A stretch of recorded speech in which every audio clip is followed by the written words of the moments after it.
بسم اللہ الرحمن الرحیم۔ السلام علیکم معزز سامعین، آج ہم آپ کو ایک بہت ہی دلچسپ اسٹوری بہلول دانا کی سنائیں گے۔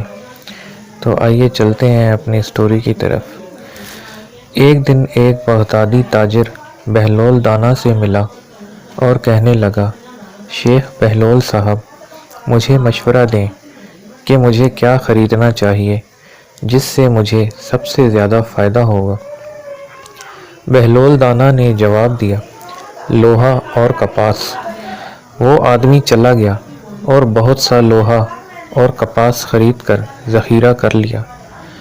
چند مہینوں کے بعد اس نے انہیں بیچ کر کافی منافع حاصل کیا۔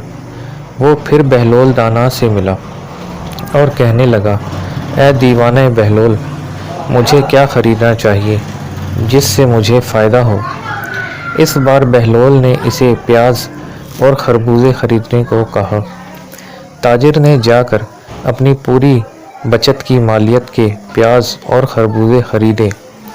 کچھ ہی دنوں بعد وہ سب سڑ گئے اور بہت نقصان پہنچا۔ اس نے فوراً بہلول کو ڈھونڈا اور کہا، جب میں نے تم سے پہلی بار مشورہ مانگا تو تم نے کہا کہ لوہا اور کپاس خرید لو، مجھے اس سے بہت فائدہ ہوا، لیکن دوسری بات آپ نے مجھے کیا مشورہ دیا، میرا سارا مال برباد ہو گیا۔ بہلول نے کہا کہ پہلے دن آپ نے مجھے شیخ بہلول کہہ کر مخاطب کیا، اور چونکہ آپ نے مجھے ایک ذہین شخص کہہ کر مخاطب کیا، اس لیے میں نے آپ کو اپنی حکمت کے مطابق نصیحت کی۔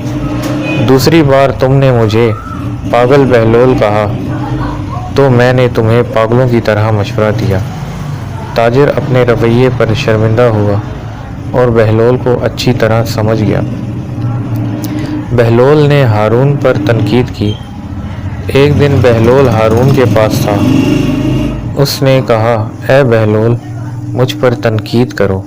بہلول نے کہا، اے ہارون، اگر صحرا میں پانی نہیں ہے تو آپ کو شدید پیاس اور موت کے قریب سے حملہ کیا جاتا ہے۔